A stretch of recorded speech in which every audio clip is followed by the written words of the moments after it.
1. Assalamualaikum warahmatullahi wabarakatuh. Waalaikumsalam warahmatullahi wabarakatuh. Selamat pagi semuanya. Terima kasih telah hadir pada kelas pagi hari ini. Di sini kami kelompok 3 akan mempresentasikan terkait transportasi pada supply chain. Perkenalkan, nama saya Muhammad Badani dan saya saya Muhammad Zaki. Saya Tibur Samri, saya Nika Aurelia Sarjana. Baik, tidak perlu basa-basi, kita akan langsung masuk kepada materi.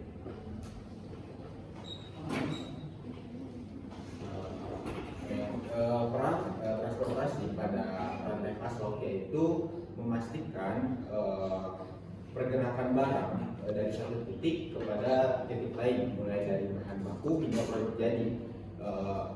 Transportasi ini juga mendukung berbagai aktivitas seperti perencanaan, pengadaan, produksi hingga distribusi. Tanpa transportasi yang efektif, rantai pasok tidak akan berjalan secara lancar.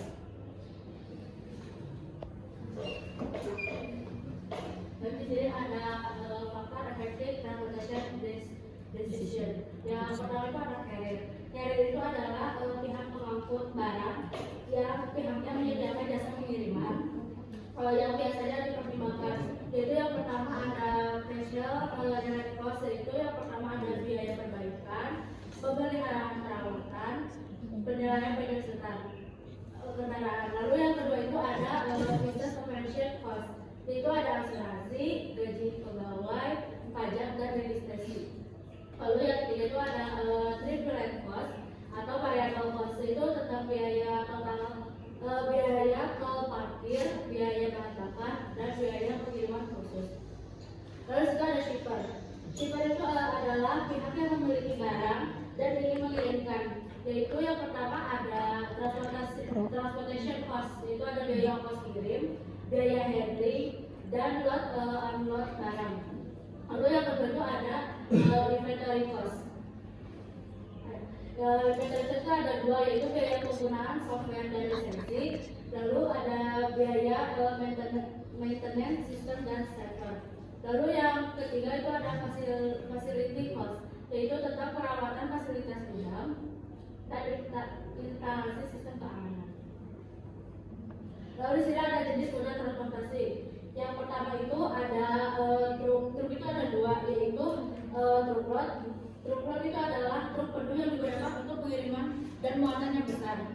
Lalu yang kedua itu ada less than truck load, yaitu digunakan untuk beberapa pengiriman dengan muatan kecil. Lalu selanjutnya ada kereta. Kereta itu digunakan untuk mengangkut barang dengan jumlah yang besar dan berat melalui jalur darat dengan efisiensi yang tinggi, terutama jarak yang jauh. Lalu selanjutnya ada pengantar paket. Pengantar paket itu adalah layanan pengiriman cepat untuk barang kecil, biasanya itu door to door, seperti JNT, JNE, dan lain-lainnya. Lalu selanjutnya itu ada kapal laut. Kapal laut adalah moda utama untuk pengiriman barang internasional antar pulau. Dan jumlah barang itu besar dengan biaya yang murah, namun jarak tempuh itu cukup lama. Lalu selanjutnya itu ada pipa. Pipa digunakan untuk mengangkut cairan atau gas seperti minyak dan gas alam secara kontinu melalui jalur tertentu, yaitu pipa lain. Lalu yang terakhir itu ada antar moda. Antar moda adalah kombinasi atau lebih dari dua kombinasi dua atau lebih dari moda transportasi, yaitu misalnya truk plus kapal. Untuk efisiensi biaya dan waktu, terutama dalam logistik global.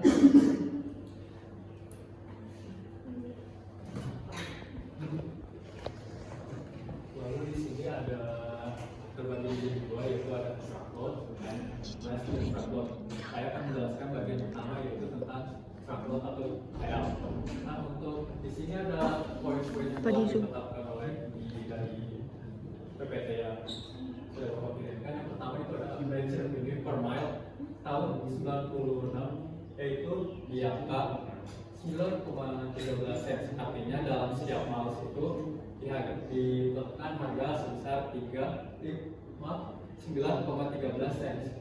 Lalu yang kedua ada average haul atau rata-rata biaya untuk pengiriman suatu barang. Itu ditetapkan sebanyak 270 miles atau bisa untuk perjalanan antar negara.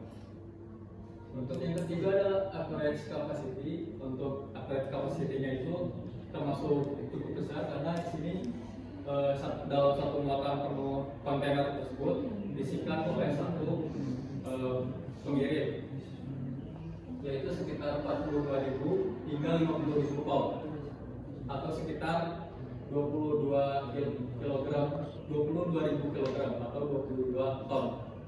Lalu yang ketiga ada biayanya tetap dan variabel yang rendah. Maksudnya biaya tetap adalah ketika perusahaan tersebut membayar suatu gaji, suatu premi asuransi dan lain-lain. Untuk variabel yang rendah ini adalah variabel ketika kita mengeluarkan biaya untuk mengeluarkan seperti biaya tol, parkir, atau bensin. Nah, di sini ada tantangan utama. Yang pertama adalah utilitas atau memanfaatkan kapasitas dari suatu truk kontainer. Artinya dalam suatu pihak untuk mengirim itu diharuskan satu muatan penuh agar efisiensi dari pengiriman itu bisa terjalin dengan lancar. Lalu yang kedua adalah layanan yang konsisten. Layanan yang konsisten ini bisa diterapkan ketika suatu pihak ini efektivitas atau produktivitas dalam mengunload atau load atau mengunload barang. Lalu yang ketiga ada backhaul. Nah, saya mungkin ini adalah terdengar sulit, namun saya analogikan. Misalkan kita adalah perusahaan logistik, kita ingin mengirimkan barang kontainer itu ke Inggris. Namun ketika balik tidak mungkin kita hanya membawa truk saja. Namun dari situ kita bisa mengoptimalkan bahwa ketika kita mencapai Inggris dan ingin balik lagi ke Jerman, itu harus ada biaya, harus ada kontainer agar terciptanya efektivitas produktif. Yang kedua ada less than truckload atau LTL. Nah, di sini ada 3 poin. Itu average revenue per miles itu tahun 96 ada di sekitar 25,08 cents. Lalu yang kedua ada average haul itu ada 646 miles. Dan yang ketiga ada fixed cost yang lebih tinggi dan variabel yang rendah. Nah, dari tantangan utamanya itu adalah lokasi fasilitas konsolidasi. Artinya ketika suatu pihak pengirim barang itu tidak hanya berhenti di satu titik, namun ada titik-titik lainnya untuk pada tahap load atau unload barang. Yang kedua ada utilitas kapasitas truk. Artinya suatu penyedia layanan truk atau penyedia layanan jasa dari kontainer tersebut bisa mengkombinasikan dari berbagai pengiriman untuk dikirimkan ke berbagai antar kota. Dan yang ketiga ada penentuan rute kendaraan kompleks. Artinya ini pengoptimalan agar terciptanya efisiensi biaya ketika melakukan perjalanan dari awal hingga akhir. Yang keempat ada keandalan customer service. Artinya suatu pihak penyedia layanan ini harus mengenalkan customer service, karena ketika mengunload atau unload barang itu harus terjadi komunikasi antar pihak, konsolidasi agar tidak terjadi miskomunikasi. Nah, di sini ada package carrier atau pengantar paket. Contohnya di sini adalah FedEx, UPS, USPS, yaitu mengirimkan paket kecil mulai dari surat hingga kiriman sekitar 150 pounds. Artinya bisa digunakan dalam kota atau dalam antar negara bagian. Lalu yang kedua harganya mahal karena ketika kita mengirim itu biaya kirim sudah sudah ditetapkan oleh perusahaan untuk pengiriman. Dan di sini juga biasanya tergantung dari seberapa berat suatu barang yang kita kirimkan. Yang ketiga ada cepat dan pengirimannya dapat diandalkan. Artinya untuk pengiriman paket ini bisa cepat dari tangan supplier atau bisa sampai ke customer. Dan pengirimannya ini dapat diandalkan karena memakan waktu yang cepat dan singkat. Yang keempat ada pengirimannya kecil, sensitif terhadap waktu. Karena pengirimannya kecil dan sensitif terhadap waktu, atau misalkan kita bisa sebut adalah barang tersebut adalah cepat yang expired, maka kita bisa menggunakan pengiriman paket. Nah, ini cocok dengan bisnis seperti Amazon, Dell, McMaster. Kalau misalkan di negara kita bisa menggunakan JNT, JNE, si cepat dan lain-lain. Yang terakhir ada konsolidasi pengiriman. Nah, ini terutama penting untuk operator paket yang menggunakan udara seperti Amazon yang mengirimkan suatu paket dengan janji 20 hari sampai. Nah, di sana ada pipeline. Lalu ada permasalahan pertama adalah biaya tetap tinggi. Artinya biaya seperti konstruksi, pemasangan, maintenance itu tetap dan biayanya tidak bisa diubah. Yang kedua ada umumnya digunakan sebagai penyaluran minyak mentah. Kita bisa melihat kalau misalkan kilang minyak itu menggunakan pipeline untuk menyalurkan dari kilang minyak ke tabung destilasi misalnya. Yang ketiga ada paling baik untuk permintaan yang besar dan dapat diprediksi. Permintaan yang besar ini tidak hanya besar dalam volumenya, tapi juga dari utilitas. Kita suatu perusahaan itu mengirimkan misalnya bensin dengan berbagai oktan untuk dilanjutkan filterisasi di tabung destilasi. Lalu yang terakhir akan efektif untuk digunakan untuk menyalurkan minyak mentah dari pelabuhan ke kilang, tetapi tidak cocok untuk menyalurkan bensin olahan ke pom bensin. Nah, ini ada pertanyaan mengapa? Karena dari pipeline ini kan fix ya, tidak bisa diubah-ubah. Maka dari kilang minyak tersebut ke tabung destilasi itu jumlahnya tetap atau tidak bisa diubah-ubah dengan kuantitas yang segitu-segitu aja dengan variasi misalnya oktan itu berbagai macam. Nah, yang di sini di sini ada pesawat udara. Nah, terus masalah umumnya adalah lokasi pangkalan armada atau pangkalan kru.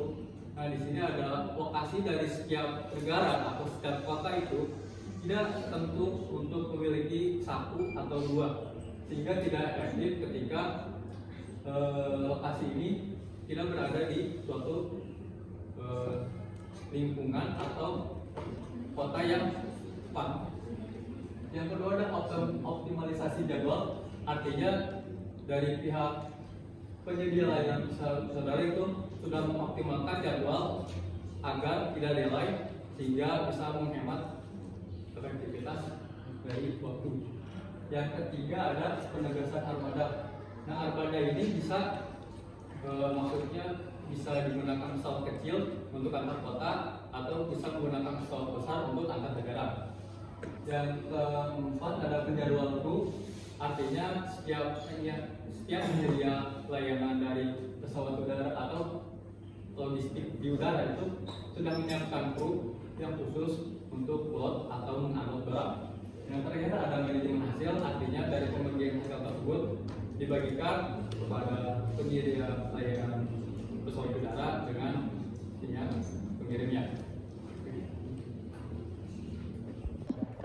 Selanjutnya kita ke jenis transportasi yang selanjutnya, yaitu rail atau rel. Kita pasti tahu kalau rel kan berhubungan dengan kereta. Nah, penggunaan jenis transportasi kereta ini memiliki keunggulan. Yang pertama itu cocok untuk kiriman besar, karena kita semua tahu di penggunaan jenis transportasi kereta ini tiap gerbongnya tuh pasti banyak, gak mungkin satu gerbong dalam satu rute pengiriman. Jadi untuk kiriman besar tuh menggunakan jenis transportasi rel ini sangat cocok. Lalu ada biaya rendah per ton. Dengan kiriman yang besar, kita pasti bisa meminimalisir ongkos pengirimannya, bisa memangkas dibanding pengiriman dalam satuan atau skala kecil. Lalu keunggulan selanjutnya adalah efisiensi jika volume besar dan rute langsung. Berhubungan dengan kiriman besar, pastinya kita ingin efisiensi waktu ke suatu tempat. Menggunakan kereta pastinya kita hanya memiliki satu rute tujuan. Misalnya kita pengen ngirim barang dari Jakarta ke Bandung. Kita nggak mungkin mampir dulu ke Karawang atau kemana. Kalau menggunakan kereta pasti langsung ke Bandung itu. Untuk tantangan utamanya, yang pertama ada backhaul kosong. Untuk yang nggak tahu backhaul kosong itu jadi kayak semacam kargo atau truk setelah mengirim barang dalam keadaan kosong, tidak ada muatan sama sekali. Misal dari Jakarta ke Bandung. Nah, kita ngirim barang lewat truk atau kargo dari kereta tersebut. Nah, saat kembali dari Bandung ke Jakarta, kargo tersebut kosong. Itu tantangan utamanya. Karena dengan kargo atau backhaul yang kosong, kita tidak bisa memanfaatkan sumber daya secara maksimal. Karena dengan dari Bandung ke Jakarta kita butuh ongkos lagi, butuh bahan bakar lagi. Nah, itu bisa jadi pemborosan. Nah, yang kedua ada pemanfaatan yang maksimal, hampir berhubungan dengan yang backhaul kosong tadi.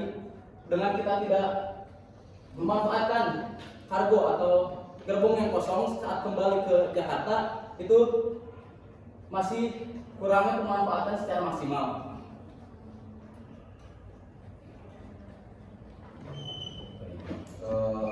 Transportasi menggunakan kapal laut ini memiliki kelemahan dan kelebihan.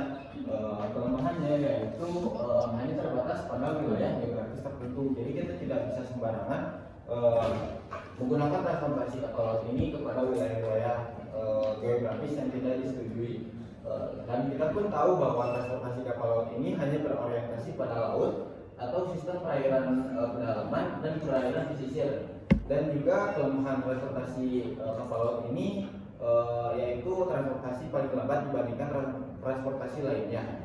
Akan tetapi transportasi menggunakan kapal laut ini memiliki kelebihan, yaitu dapat memuat muatan yang sangat besar dengan biaya yang rendah dan mendominasi dalam perdagangan global seperti pengiriman mobil, pakan atau pakaian. Lalu selanjutnya ada transportasi antar moda. Nah, di sini penggunaan lebih dari satu transportasi untuk memindahkan kiriman ke tujuannya. Contohnya itu tadi kan seperti rel plus truk. Nah, contoh keunggulannya itu adalah kenyamanan bagi pengirim karena satu entitas bisa menyediakan layanan secara lengkap. Lalu pilihan pada transportasi itu juga memperhitungkan biaya persediaan ketika memilih moda transportasi. Nah, moda transportasi dengan biaya transportasi yang lebih tinggi dapat dibenarkan jika menghasilkan persediaan yang jauh lebih rendah. Nah, penyesuaian inilah menggunakan jaringan dan moda transportasi itu berbeda-beda tergantung karakteristik pelanggan dan produk. Lalu di sini ada faktor-faktor yang mempengaruhi penyesuaian transportasinya, yaitu adalah jarak dan kepadatan pelanggan, ukuran pelanggan, serta permintaan dan nilai produk. Oke, untuk selanjutnya ada desain jaringan transportasi. Yang pertama itu ada direct shipping atau pengiriman langsung. Biasanya dalam direct shipping ini supplier itu mengirimkan langsung barang tersebut langsung ke pelanggan tanpa melalui perantara. Misalnya toko A itu mengirim mie langsung ke pelanggan, atau mampir dulu ke toko-toko lain. Yang kedua ada direct shipping with advance, artinya pengiriman langsung dengan satu rute pengiriman besar. Misalnya ada satu toko baju atau kain itu mengirimkan barang ke satu wilayah tertentu dengan jumlah yang besar. Misalnya ada berapa atau 5 pelanggan, itu biasanya langsung dikirimkan dalam satu rute tersebut. Yang ketiga ada hal shipping via central distribution center atau pengiriman langsung dari berbagai supplier disimpan dulu ke dalam satu central distribusi atau DC, lalu dikirimkan ulang kepada pelanggan dalam satu langsung jadwal tertentu. Misalnya dikirimkan ke toko A itu hari Senin atau toko B-nya di hari Selasanya. Nah, untuk keempat ada shipping via using mail trans. Hampir sama dengan yang ketiga, shipping via central distribution, hanya bedanya di shipping via using mail trans ini pengiriman ke pelanggan itu dari DC atau warehouse itu menggunakan satu rute wilayah tertentu dengan berbagai pelanggan. Hanya tadi mah shipping via DC central DC mah dikirimkan langsung itu kalau satu pelanggan tidak menggunakan rute tertentu untuk di shipping via DC using mail trans ini dalam satu rute tertentu. Dan yang terakhir adalah Taiwan Transportation. Nah, untuk Taiwan Transportation ini strategi pengiriman barang disesuaikan dengan kebutuhan unik tiap pelanggan, produk atau situasi pengiriman. Yang pertama ada customer distance atau density atau jarak dan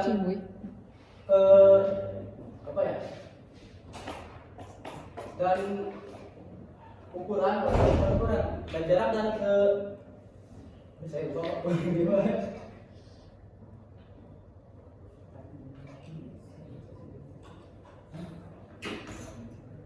Dan kepadatan pelanggan. Jadi pengiriman barang itu melihat dari wilayah tertentu, apakah di situ tuh jaraknya tuh menyesuaikan pengirimannya menyesuaikan jarak di suatu wilayah tertentu atau kepadatan wilayah tertentu customer. Yang kedua ada customer size atau ukuran. Nah, biasanya untuk ukuran sini merujuk pada volume pembelian dalam skala bisnis pelanggan dalam suatu wilayah. Dan yang ketiga ada produk demand and value atau permintaan produk dan value produk. Berkaitan seberapa tinggi kebutuhan pasar terhadap suatu produk dan seberapa besar nilai ekonominya di suatu wilayah.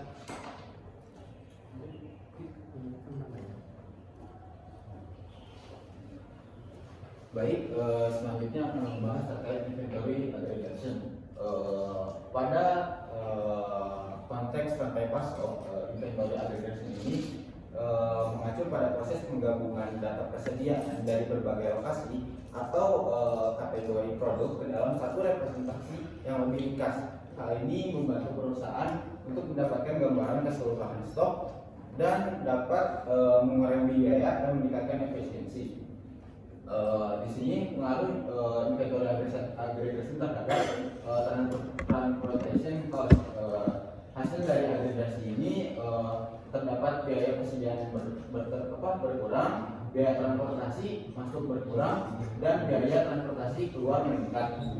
Agregasi inventory ini dapat menurunkan biaya rantai pasokan jika produk memiliki rasio nilai terhadap berat yang tinggi, ketika kepastian permintaan yang tinggi, atau pesanan pelanggan dalam jumlah yang besar. Akan tetapi lalu agregasi inventory ini dapat meningkatkan biaya rantai pasok jika produk memiliki rasio nilai terhadap berat yang rendah dan ketidakpastian permintaan rendah atau pesanan pelanggan yang kecil.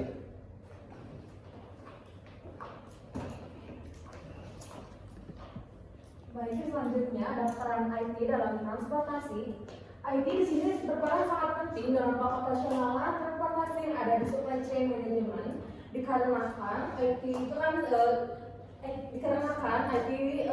IT berkembang sesuai zaman sehingga supply chain management juga mengikuti perkembangan zaman. Di sini kami mengidentifikasi 3 poin utama peran IT dalam supply chain management transportasi. Yang pertama ada identifikasi rute optimal. Di sini IT membantu kita dalam memilih pemilihan rute yang paling efisien dengan harga biaya yang seefektif mungkin dengan mempertimbangkan berbagai macam aspek seperti lalu lintas, jarak, maupun waktu tempuh. Kemudian yang kedua ada pemanfaatan armada yang optimal. Di sini IT berperan sebagai pembuat penjadwalan armada sehingga armada pelacakan kendaraannya dapat dilacak secara real time, juga dapat meningkatkan tingkat efisiensi kendaraan. Lalu yang ketiga ada aplikasi GPS.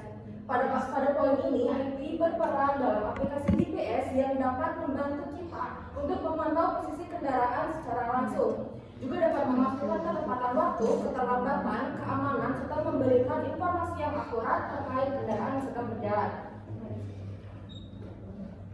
Lalu Lalu ada manajemen risiko dalam transportasi. Dalam pengoperasionalan transportasi di supply chain management, tentu saja terdapat peluang-peluang risiko yang dapat terjadi.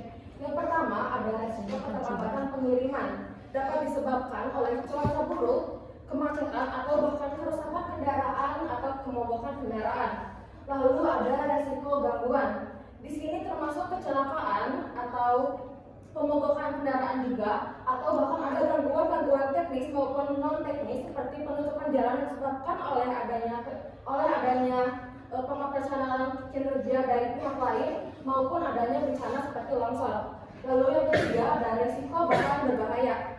Pada kendaraan yang memuat atau yang membawa bahan-bahan berbahaya atau bahan kimia, tentu saja memiliki potensi-potensi yang cukup berbahaya juga, seperti kebocoran, ledakan atau bahkan pencemaran lingkungan jika kendaraannya tidak ditangani dengan baik. Nah, dalam resiko sebelumnya, tentu saja terdapat strategi yang dapat mengurangi peluang terjadinya resiko tersebut. Yang pertama adalah mengurangi kemungkinan gangguan. Dapat dilakukan dengan cara pemeliharaan rutin pada kendaraan yang beroperasional, juga dapat dilakukan dengan cara pelatihan supir dan perencanaan darurat seperti penyediaan ban cadangan pada kendaraan yang beroperasional. Lalu ada rute alternatif. Di sini kita perlu menyiapkan rute alternatif atau rute cadangan jika rute utama sedang terganggu.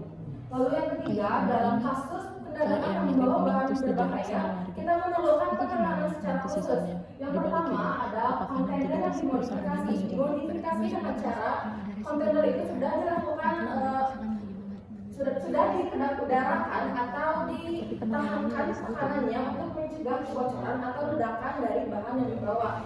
Lalu model transportasi yang dipilih juga harus memilih model yang beresiko rendah, seperti menggunakan jalur khusus atau kendaraan khusus sudah dirancang, atau dapat juga dilakukan dengan cara melakukan pengoperasionalan kerja pada malam hari sehingga tidak dapat mengganggu pengguna jalan yang lain. Lalu yang terakhir, untuk bahan kimia, kita di sini menggunakan cara untuk mengubah bahan kimia yang cair menjadi padat untuk meningkatkan keefisiensian serta keamanan dari bahan kimia serta dari kendaraannya. Dilakukan misalnya contohnya obat-obatan seperti vaksin herpes atau vaksin cacar air itu perlu dibekukan terlebih dahulu sebelum dikirimkan ke tempat tujuan. Gangguan yang lain yang kayak tadi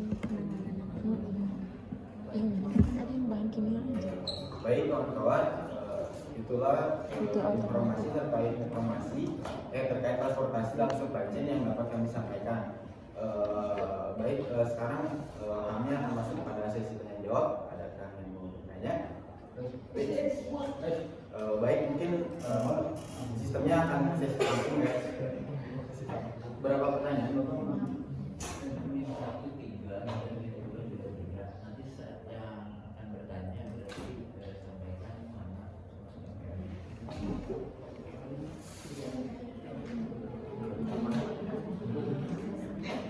Baik, untuk sekarang akan kami ambil 3 pertanyaan terlebih dahulu. Satu lagi. Turun dulu dong. Itu jangan gini. Jangan Baik. Foto aja tolong. 1, 2, 3. Ayo. Baik, terima kasih atas kesempatannya. Nama saya Aisyah Mariana Siswa dengan NPM 65324034 dari kelompok 01. Saya ingin bertanya mengenai transport dan kamu kan nanya pendapat kamu di awalnya udah siap itu kan sedangkan di strategi mitigasi nggak ada semuanya kemungkinan ini kan kita nggak tahu kalau misalnya itu di luar kendali terjadi. tentang average revenue, average cost, dan average capacity itu wajib diikuti oleh semua perusahaan jasa kirim. Lalu bagaimana jika ada perusahaan jasa kirim yang tidak memenuhi ketentuan tersebut dan apa dampak bagi perusahaan tersebut? Lalu saya ingin bertanya, di situ kan ada tahun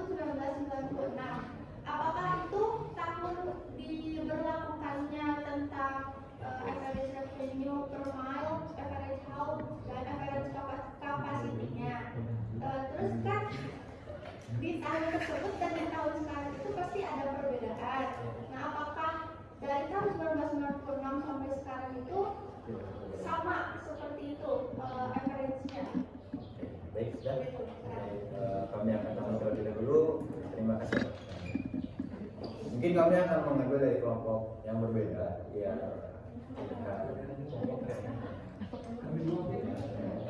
Baik, terima kasih atas kesempatannya. Hah? Ya. Oh, boleh. Kan saya yang silakan. Berdiri. Boleh. Iya, Rere. Duduk aja. Iya. Baik, kesempatannya saya Najwa Raisa Febrianti dengan MPM 653240112. Pertanyaannya adalah, apa dampak pemilihan moda transportasi terhadap efisiensi biaya dan waktu dalam rantai pasok? Bisakah moda yang lebih mahal justru lebih menguntungkan? Sekian, terima kasih. Ya. Baik, untuk Chan.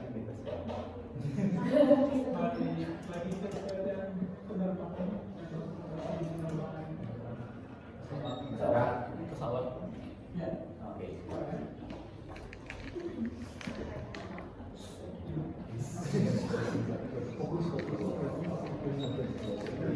Kalau di pesawat ini udara ini kan ada sistem logistiknya ya.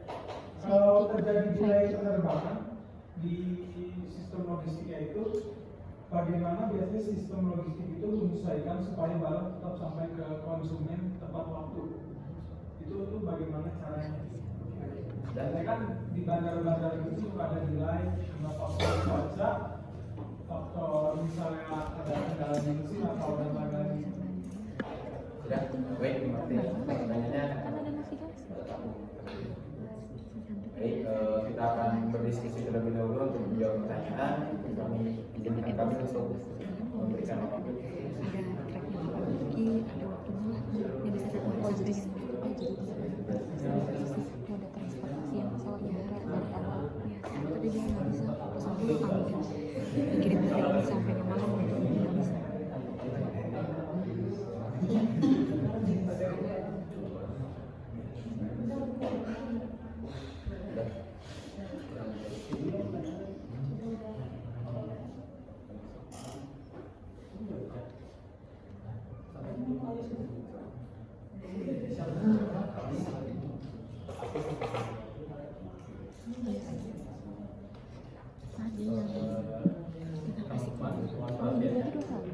Saya Dr. Rahman ingin menjawab pertanyaan yang dari Najwa Rasya, yaitu tentang pemilihan moda transportasi itu berpengaruh terhadap efisiensi biaya atau waktu dalam rantai pasok. Lalu apakah moda yang lebih mahal itu justru menguntungkan atau tidak? Ya, betul. Untuk dalam rantai pasok itu kan ada berbagai moda transportasi, misalnya dari truk, kapal laut, kereta api, atau pesawat. Nah, dari setiap moda ini punya pengaruh terhadap biaya dan waktunya. Misalkan kita mengirimkan melalui kapal, otomatis kita harus sabar. Kalau kapal itu waktu pengirimannya itu lama, namun dalam kapasitas untuk menampung pengiriman tersebut itu cepat. Maka itu cocok untuk jika perusahaan tersebut menggunakan efisiensi biaya. Apabila suatu perusahaan tersebut ingin barangnya cepat sampai ke tujuan, namun tidak mengambil konsep hemat, maka bisa menggunakan transportasi seperti pesawat agar lebih cepat ke tangan customer atau produsen lain. Jadi kapan saja kalau misalkan pemilihan moda transportasi yang mahal itu justru menguntungkan, itu bisa dicocokkan lagi dari perusahaan tersebut ingin menggunakan efisiensi biaya atau efektivitas waktu. Seperti kalau misalkan kalau umurnya pendek atau expire-nya itu cepat, tapi perusahaan bisa menggunakan transportasi cepat, misalnya pesawat. Kalau misalkan barangnya ingin kapasitas barangnya ingin banyak atau sekali kirim langsung full, itu bisa menggunakan truk atau kapal laut. Baik, terima kasih. Baik, melanjutkan jawab pertanyaan, izin menjawab pertanyaan dari Franky. Tadi pertanyaannya, jika delay logistik dalam penerbangan terjadi, bagaimana sikap dari perusahaan tersebut kan? Bagaimana perusahaan menyesuaikan barang agar tetap tepat waktu. Nah, dalam dunia supply chain atau dunia logistik, pasti perusahaan tuh apalagi dalam transportasi punya yang namanya TMS atau transportasi manajemen system. Nah, di mana di TMS ini tuh sudah ditetapkan barangnya tuh akan sampai pada tanggal berapa, dikirim tanggal berapa, dan lewat rute mana aja dan moda transportasi apa saja di tanggal berapa kan. Nah, dimana kalau pas penerbangan itu delay, pastinya ada update di TMS itu, entah dari buat untuk perusahaan atau untuk pelanggan tersebut.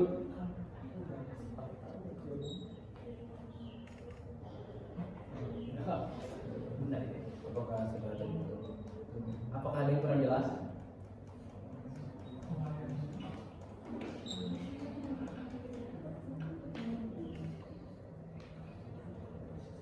Langsung aja kalau kurang jelas.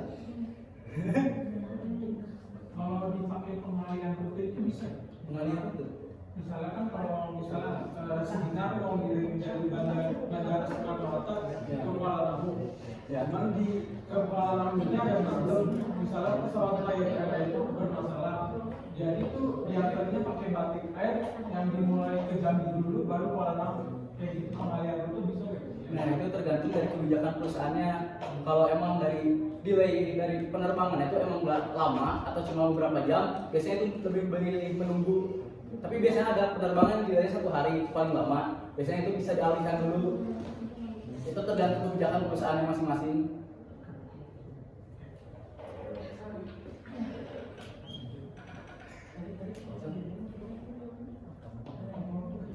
Coba benerin strategi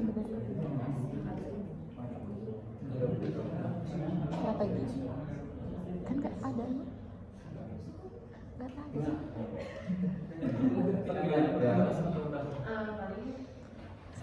bagian finansial. Sedikit berdiskusi ya, sharing aja untuk membantu menambahkan jawabannya. Jadi sepengalaman saya yang pernah melihat operasional di ekspedisi itu biasanya untuk waktu estimasi itu ditambahkan 1-2 hari. Jadi kalau misalkan delay itu sebenarnya tidak apa-apa karena memang misalkan dari perusahaan sendiri itu sudah tahu bahwa barang bisa sampai tanggal 18. Nah, namun biasanya yang disampaikan ke customer itu tanggal 20. Jadi untuk delay itu memang sudah diantisipasi dengan menambahkan estimasi itu. Enggak, saya gini Pak, saya juga emang ini ya, kan tadi emang ada yang dari kemarin ternyata 1 atau 2 hari untuk meminimalisir delay tersebut. Nah, saya juga pernah memesan barang itu tuh estimasi waktu itu di tanggal 12 sampai 13, tapi ada update lagi dari sistemnya tuh jadi 14 sampai 15. Jadi itu tergantung emang dari TMS-nya atau transportasi manajemen sistemnya. Tidak selamanya delay tersebut tuh penetapan waktu itu terus tanggal segitu. Iya betul. Itu kan kalau misalkan ada delay yang terjadi lagi kan, jadi diupdate lagi. Iya. Baik, terima kasih atas tambahannya dari Kampal.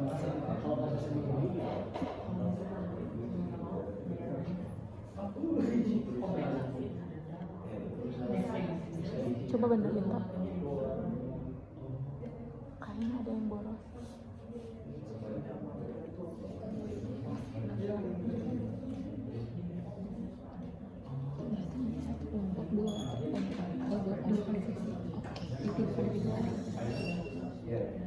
Jadi dapat semua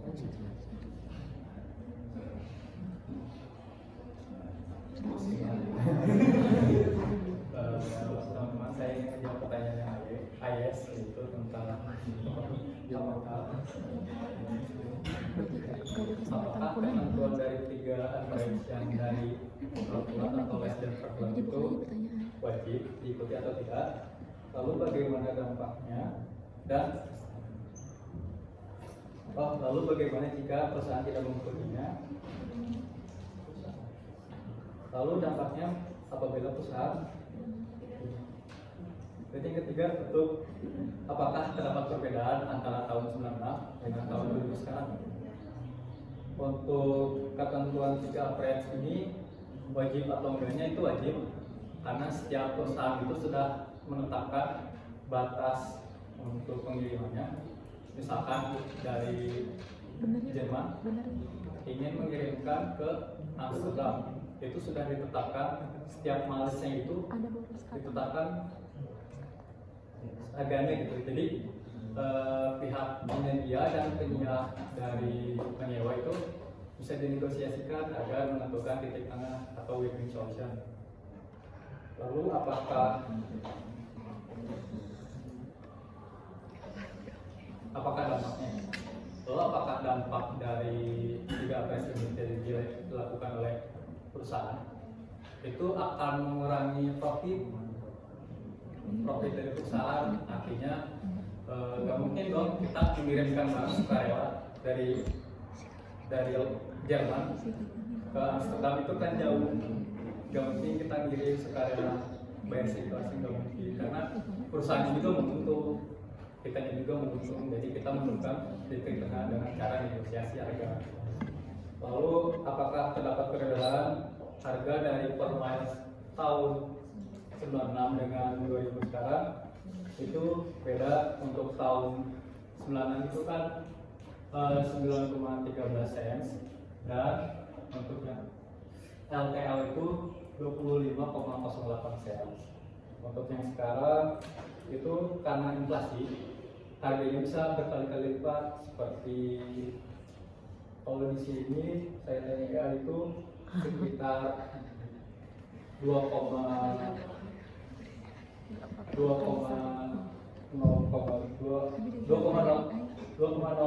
per miles untuk yang ini truckload.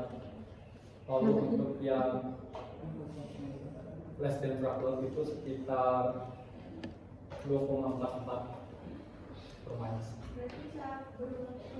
Ya, tergantung dari nilai exchange, nilai tukar uang dari pounds atau ke dollar. Karena inflasi juga, jadi tahun segini dan masih kecil, masih akal. Maka dari sekarang bisa mungkin berkali lipat. Misalkan sekarang sekitar segitu $1, $2 lah per miles. Mungkin di tahun 2045 mungkin bisa 7-5 gitu. Apakah sudah terjawab dan jelas? Terima kasih. Baik, kawan-kawan sekalian, kita baik, sekarang akan masuk pada sesi kedua. Untuk yang dapat bertanya dipersiapkan. Belum. Tangan di bawah. Iya, siap. Satu, dua, tiga. Novel dipersiapkan.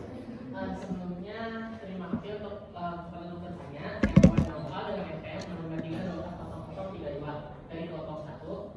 Sebelumnya saya ingin memastikan terlebih dahulu untuk truckload dan LTL ini tuh konsepnya sama nggak sih sama FCL dan LCL di kontainer? Itu dulu, baru lanjut ke ini. Kalau misalkan sama, nanti saya lakukan ke pertanyaan yang Sampel itu yang skill juga boleh dipakai bahasa Indonesia. Itu kan LTL. LTL apa ini? Ya, LTL terusnya. Ya, apakah sama dengan FCL atau full container load di kontainer? Iya. Container load. Terus Sama LCL yang ada di kontainer less container load. LCL dengan ini. Ini coba lihat. Apakah konsepnya sama kayak gitu? Nanti dia bayar ini di atas. Oh, iya sama. Yang lain jauh. Enggak, reaksinya belum sama. Sama, oke. Nah, sama kan berarti kan kalau di kontainer itu biasanya kapasitas itu dibedakan dengan misalkan ada 10 feet, 20 feet, 40 feet. Nah, untuk truckload ini itu pembedanya tuh di jenis truknya kan pasti. Nah, saya ingin tahu untuk jenis-jenis truk yang biasa digunakan di Indonesia itu ada apa saja dan kapasitasnya apa. Kalau di sana kan kapasitasnya hanya 42.000 sampai 50.000 pounds. Nah, mungkin bisa dijelaskan dengan bahasa yang lebih familiar dengan kita, misalkan kilogram atau ton kayak gitu. per kategorinya kayak gitu. Nah, kemudian juga untuk pengantar paket itu tadi disebutkan bahwa door to door ya. Nah, untuk yang selain pengantar paket itu yang lainnya itu termasuk dalam layanan apa ya? Gitu. Yang mana apa ini? Yang lainnya kan selain pengantar paket ada yang truk, kemudian yang rel, nah yang itu tuh untuk jenis layanannya itu apa? Sudah. Sudah, terima kasih. Untuk pandangan Baik, terima kasih. Sebelumnya perkenalkan nama saya Nanda Nugroho dengan NPM 6532401006. Sebelumnya saya mau bertanya mengenai kejadian truk yang mengangkut bahan kimia yang jatuh. Kan karena rem blok itu kan disebabkan sama remnya. Apakah pihak perusahaan itu pengecekannya tidak secara menyeluruh atau kelalaian dari si pegawainya? Kalau misalkan kelalaian dari si pegawai tersebut akan kena sanksi apa dan melakukan apa ke pegawai tersebut, dan dampak bagi perusahaan tersebut itu apa? Sama satu lagi ada tentang yang pipeline. Di situ kan dicantuminnya ada yang minyak dan gas. Terus kalau misalkan mangkut pipeline-nya ke bahan yang lain, itu SOP-nya sama minyak sama gas atau berbeda? Gitu. Maksudnya bahan yang lain? Bahan yang lain kayak model makanan kan bisa pakai makanan juga, atau ya kita bedain aja dari minyak sama gas aja. Itu SOP-nya sama atau enggak?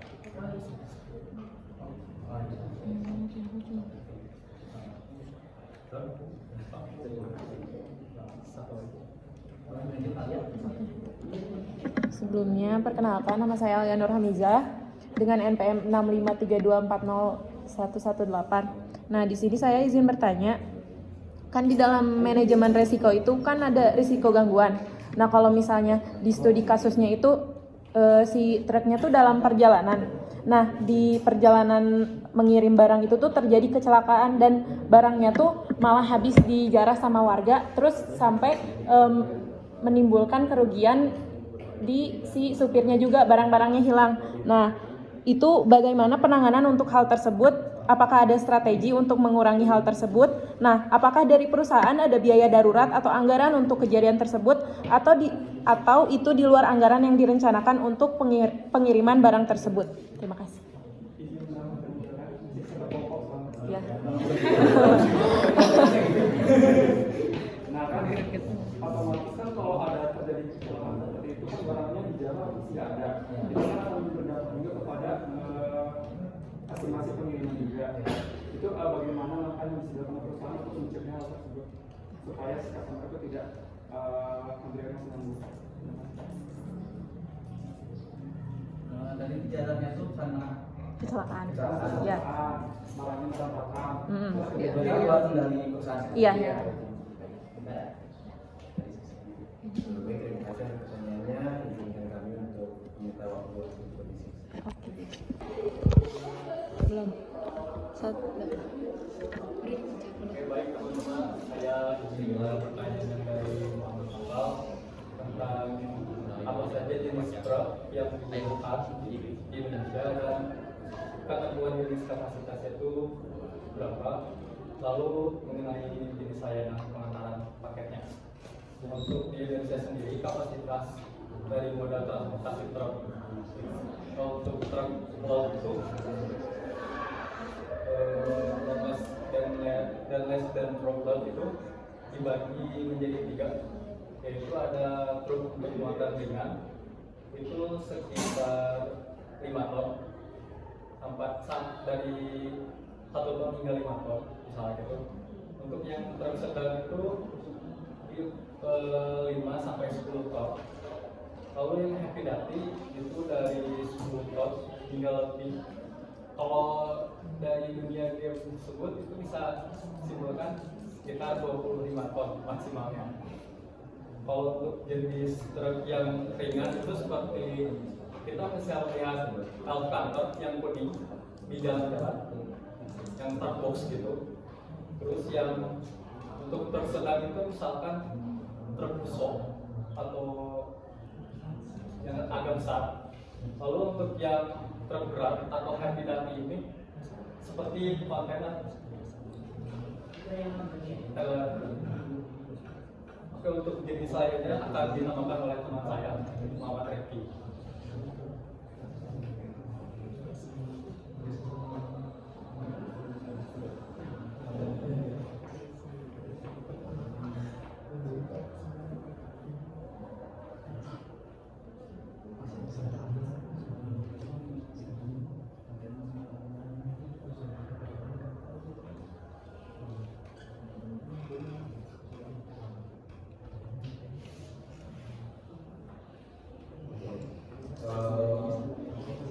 Pertanyaannya itu tadi kan untuk pengiriman paket itu kan door to door. Lalu apakah dari layanan lain itu door to door lagi apa enggak gitu kan? Ya ada jenis lainnya, bukan kalau dokter kan berarti dari itu pengirim ke penerima. Ada jenis lainnya selain dokter. Nah terus yang lain itu Termasuk layanan itu bisa apa aja? Apakah bisa door to door juga atau menggunakan yang lainnya?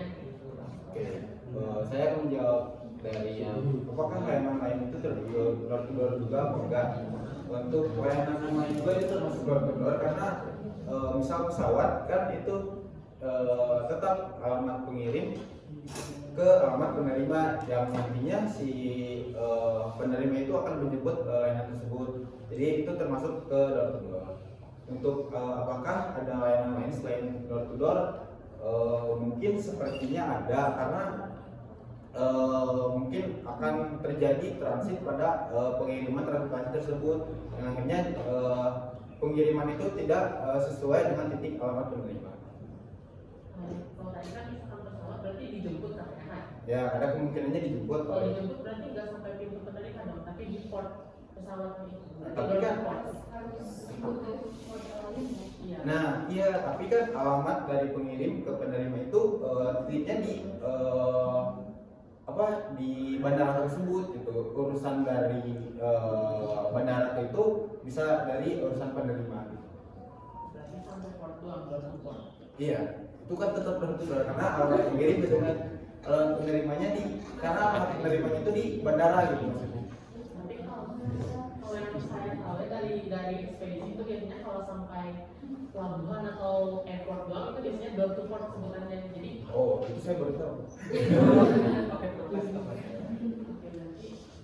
door to port bisa gitu ya untuk yang lain. Nanti kalau misalkan door to door itu hanya untuk pengantaran paket dan juga antar moda itu ya, yang menggunakan berbagai moda.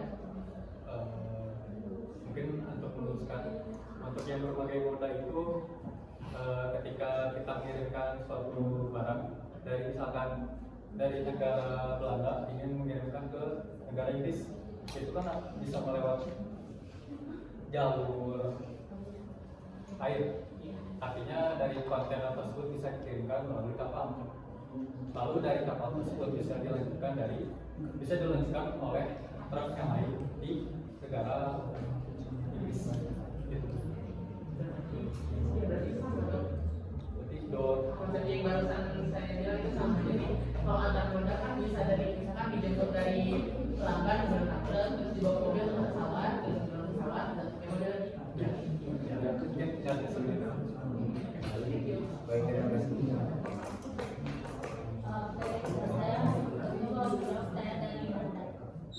Apa dampak perusahaan yang gagal dalam pengecekan kendaraan dan terjadinya kecelakaan? Kayak dari dampak perusahaan itu yang mungkin bisa kena sanksi dan denda yang harus dibayarkan. Terus sama perusahaan juga akan menjadi jelek ya. Terus mereka juga harus membayar biaya ganti ruginya kepada karyawannya juga. Lalu operasional juga bakal terganggu, pengirimannya bakal terhambat, proyeknya bakal terhambat. Terus dampak bagi karyawannya juga, karyawan mungkin bisa kalau kecelakaan tuh bisa luka parah atau sampai menyebabkan meninggal.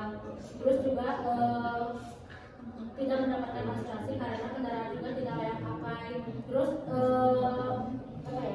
Sebenarnya itu emang perusahaan pun yang lain bisa merugikan diri sendiri, merugikan perusahaan dan membahayakan karyawan. Terus solusinya juga mungkin kendaraannya harus dicek rutin, terus juga dipastikan kelayakan jalannya. Lalu sama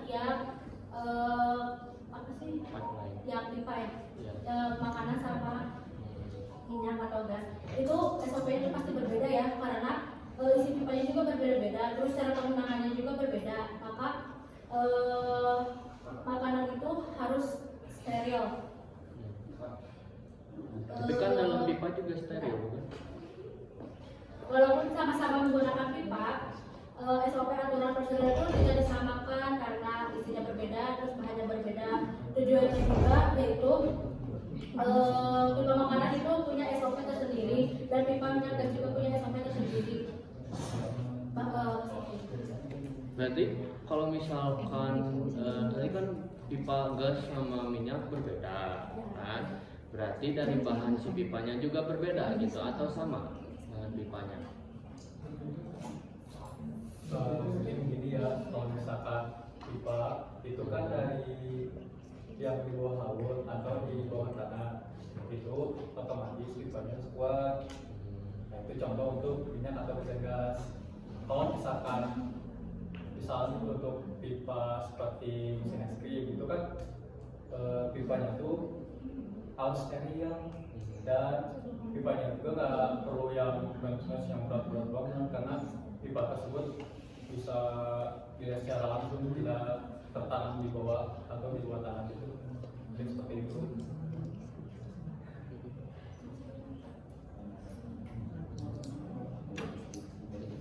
Baik, saya izin menjawab pertanyaan dari Alia dan Cito. Kan jika ada kasus dalam kecelakaan kendaraan yang membawa barang atau produk kemudian dijalan oleh warga ya, bagaimana sih penanganannya saat terjadi kejadian itu? Yang pertama, tentu saja pihak yang ada itu harus menghubungi pihak berwajib seperti polisi atau pihak keamanan yang ada di sekitarnya. Kemudian mereka juga perlu menghubungi perusahaan untuk mengkonfirmasi bahwa telah terjadi kecelakaan yang juga didukung sama pengiriman dokumentasi kecelakaannya secara langsung. Lalu kita juga di sini harus mengevakuasi supir atau awak atau bahkan barang-barang yang masih tersisa secepat mungkin sebelum benar-benar habis.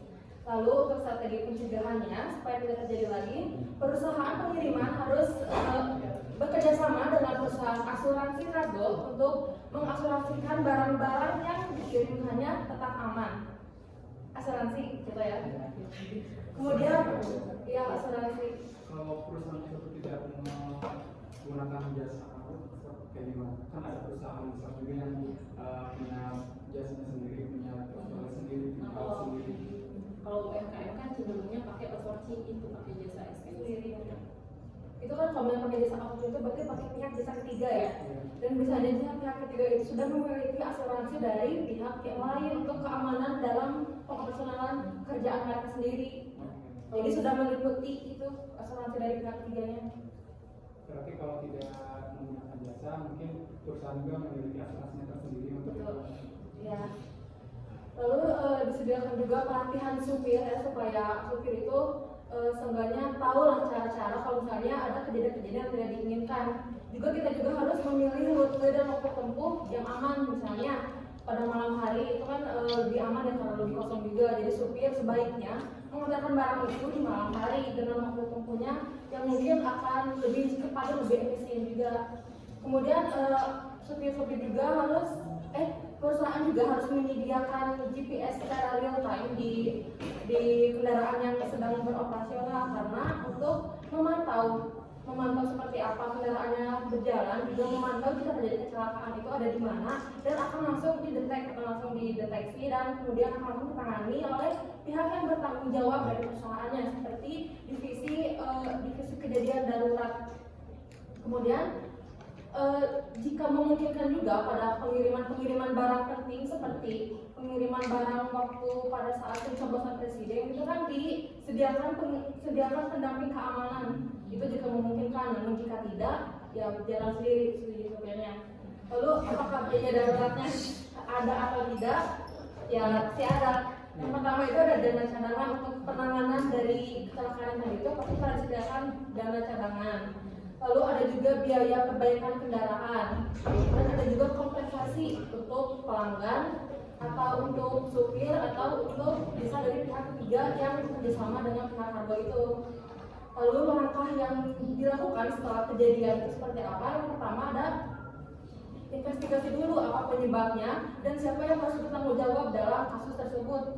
Kemudian kita juga bisa mengklaim asuransi jika perusahaan bekerja sama dengan asuransi, juga melakukan evaluasi SOP pengiriman. Jadi dievaluasi dari permasalahan seperti apa, dicari jalan keluarnya seperti apa, lalu dikomunikasikan juga kepada pelanggan bahwa akan terjadi peluang keterlambatan pengiriman.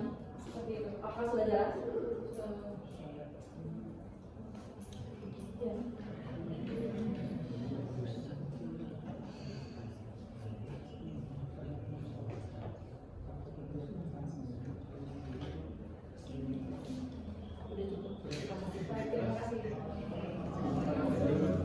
Baik, kami kira secara prosedur sudah selesai. Maka kami tutup. Terima kasih yang sudah menyaksikan. Mohon maaf bila ada kesalahan kata